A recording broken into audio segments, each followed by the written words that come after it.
ടെലഗ്രാഫിൻ്റെ മുൻ editor R രാജഗോപാലിനെ കുറിച്ചുള്ള വാർത്തകളാണ് മാധ്യമങ്ങളിലെല്ലാം നിറഞ്ഞു നിൽക്കുന്നത്. എനിക്ക് പാസ്പോർട്ടില്ല, വോട്ടർ ഐ ഡി കാർഡില്ല, രേഖകളൊന്നും മോദി തന്നില്ല. ഇപ്പോൾ കോൺഗ്രസിൻ്റെ KC വേണുഗോപാലിനെയും ദീപാദാസ് മുൻഷിയൊക്കെ പോയി കാണുകയും ചെയ്യുന്നുണ്ട്. സത്യത്തിൽ എന്താണ് സംഭവിച്ചത്? അതായത് അങ്ങേരൊരു കത്തെഴുതി. അപ്പോൾ ഇത് SIR-ഉം BJPക്ക് എതിരൊക്കെ ആയതുകൊണ്ട് ഇതൊരു ടൂൾ കിറ്റുകൾ ഏറ്റുപിടിച്ചു. പല ആളുകളും, മാർക്സിസ്റ്റുകളും ഒക്കെ ഇതെന്തോ വലിയ പാതകമാണ് എന്ന് പറഞ്ഞിട്ട് ഇത് ബംഗാളിൽ 27 ലക്ഷം പേര് അല്ലേ SIR-ൽ പെട്ടിട്ടുണ്ട്. അവരെല്ലാം ട്രിബ്യൂണലിന്റെ മുമ്പിലുണ്ട്, അപ്പീൽ കൊടുത്തിട്ടൊക്കെ നിൽക്കുന്നുണ്ട്. ബംഗാളിനെ സംബന്ധിച്ച് ആ 27 ലക്ഷം പേരിൽ ഒരാളാണ് ആർ രാജഗോപാൽ.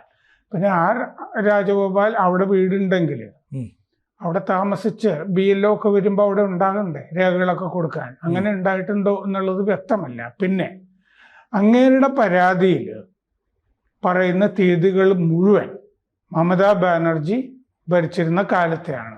മെയ് 9 സുവേന്ദു അധികാരി സത്യപ്രതിജ്ഞ ചെയ്തത്. മെയ് 9. ഇനി മാർച്ച് 27 തെരഞ്ഞെടുപ്പ് കമ്മീഷൻ ഇങ്ങേരുടെ പേര് അതിൽ നിന്ന് നീക്കം ചെയ്ത കാര്യം അറിയിച്ചു എന്നാണ്. മാർച്ച് 27 മമതാ ബാനർജി ആണല്ലോ. അതെ. ഫെബ്രുവരി 27 പാസ്പോർട്ട് പുതുക്കാൻ അപേക്ഷ കൊടുത്തു.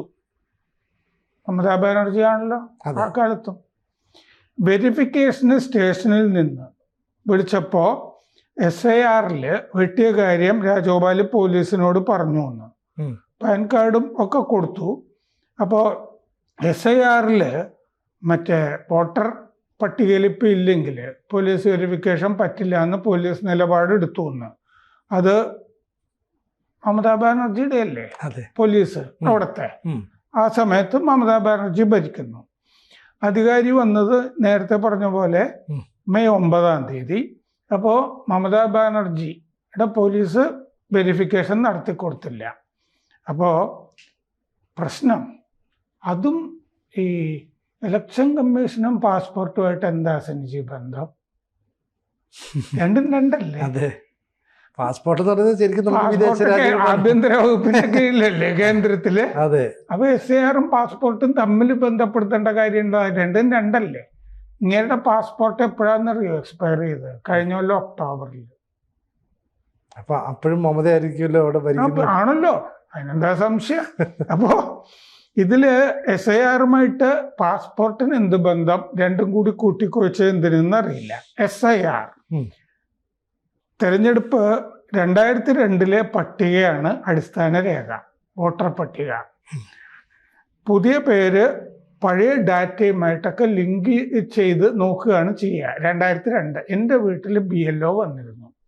എൻ്റെ വീട്ടിൽ BLO വന്നപ്പോൾ ഞാനില്ലാത്ത സമയത്താണ് ഭാര്യയോട് അയാൾ കാര്യങ്ങളൊക്കെ ചോദിച്ചപ്പോൾ 2002 നിങ്ങൾ എവിടെയായിരുന്നു, 1998 എവിടെയായിരുന്നു എന്നൊക്കെ ചോദിക്കുന്നുണ്ടായിരുന്നു. 1998 ഞാൻ തിരുവനന്തപുരത്താണ്.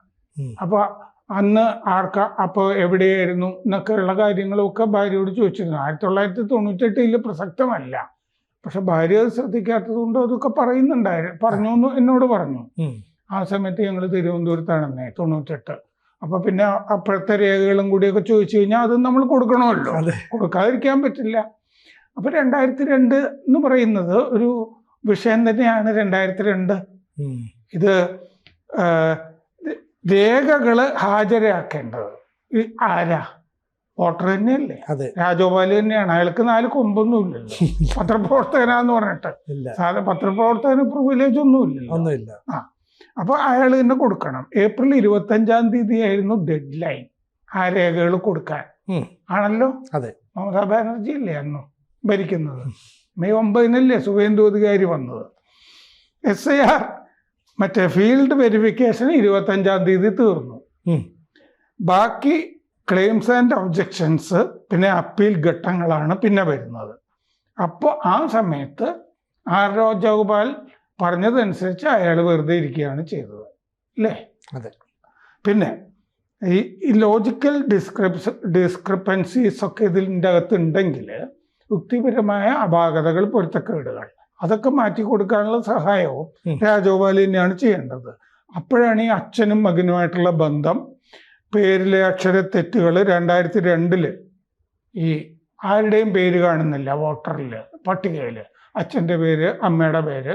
അച്ഛൻ പ്രൊഫസറായിരുന്നു, അമ്മ പ്രൊഫസറായിരുന്നു എന്ന് പറഞ്ഞിട്ട് കാര്യമില്ലല്ലോ.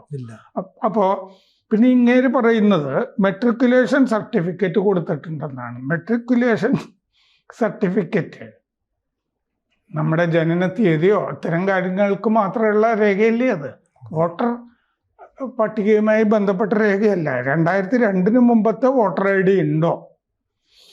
റേഷൻ കാർഡ്, ഭൂമി സംബന്ധമായ രേഖ, മാതാപിതാക്കളുടെ 2002 റോൾ എൻട്രി, ഇതൊക്കെയാണ് രേഖകളായിട്ട് പറഞ്ഞിരിക്കുന്നത്. Roll entry. വിദ്യാഭ്യാസ രേഖ നിങ്ങളുടെ കയ്യിലുണ്ടെങ്കിൽ അത് ജനന തീയതി തെളിയിക്കാൻ വേണ്ടി മാത്രമാണ് എടുക്കുക. അതൊന്നും ഇതിൻ്റെ അകത്ത് ഇല്ല. അത് ഞാൻ മെട്രിക്കുലേഷൻ പാസ്സായി അതിൻ്റെ രേഖ കൊടുത്തിട്ടുണ്ടെന്നാണ് ഇങ്ങനെ എഴുതിയിരിക്കുന്നത്. അത് മര്യാദയ്ക്ക് വായിച്ചു കഴിഞ്ഞാൽ മനസ്സിലാവും. അതല്ല ഹാജരാക്കേണ്ടത്. ഞാൻ പറഞ്ഞല്ലോ 2002 മുമ്പത്തെ, 2002 ബേസിക് രേഖ. 2002 മുമ്പത്തെ വോട്ടർ ID, റേഷൻ കാർഡ്, ഭൂമി രേഖ, മാതാപിതാക്കളുടെ 2002 റോൾ എൻട്രി. ഞങ്ങളോട് ഇത് ചോദിച്ചപ്പോൾ ഞങ്ങളൊക്കെ കൊടുത്തിട്ടുണ്ടെന്നേ. ഞങ്ങളുടെ കയ്യിൽ ഈ രേഖകളൊക്കെ ഉണ്ടായിരുന്നു. നമ്മളിതൊന്നും എടുത്ത് കളയുന്നില്ലേ?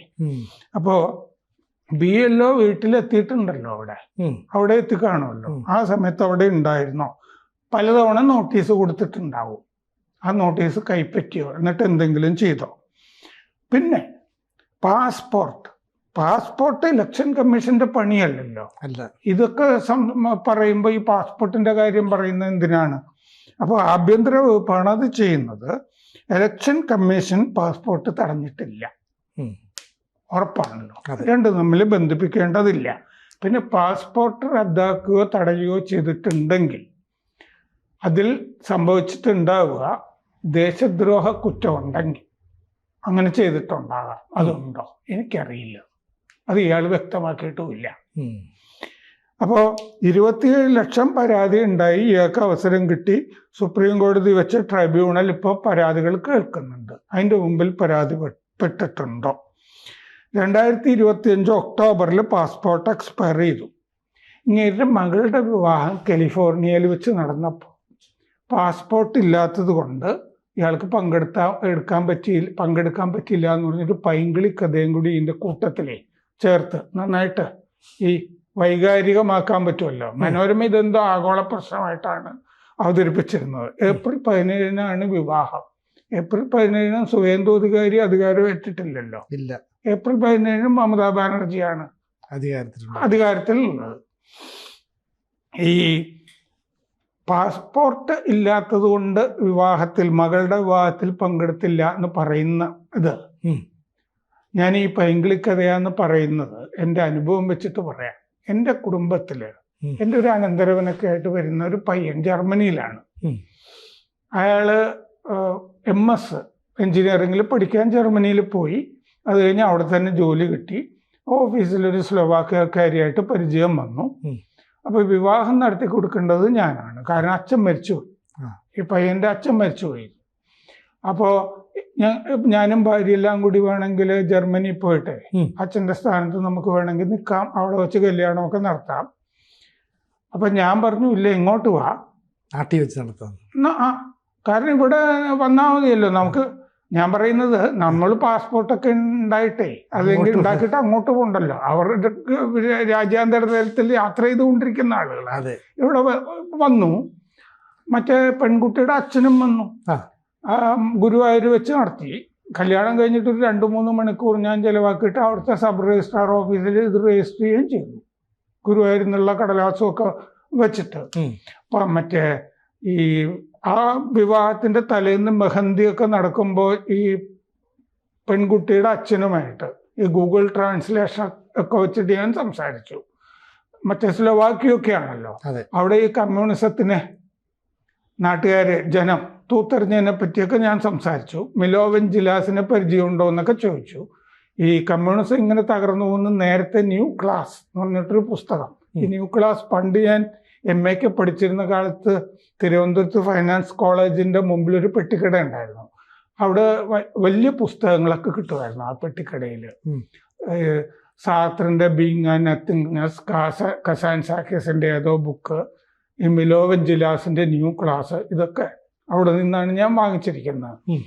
അപ്പോൾ ഈ കമ്മ്യൂണിസം എല്ലാ ഭാഗത്തും ഇങ്ങനെ തകർന്നു പോയിട്ടുണ്ട്, ഇവിടെ മാത്രം നിൽക്കുന്നു. ഇതിൻ്റെ കൂടെ ഈ രാജഗോപാലും ചേർന്ന് പ്രവർത്തിച്ചുകൊണ്ടിരിക്കുകയാണ്. അന്ന് ഇപ്പോൾ പാസ്പോർട്ടില്ലല്ലോ, കാലിഫോർണിയയിലും മകളുടെ കല്യാണത്തിൽ പങ്കെടുക്കാൻ പറ്റില്ല എന്നാണല്ലോ പറയുന്നത്. ഞാൻ ചെയ്ത പോലെ ചെയ്യാമല്ലോ, മോളെ ഇങ്ങോട്ട് വാ, ഇവിടെ ക്ഷേത്രമുണ്ട് അല്ലേ, പള്ളിയുണ്ട്.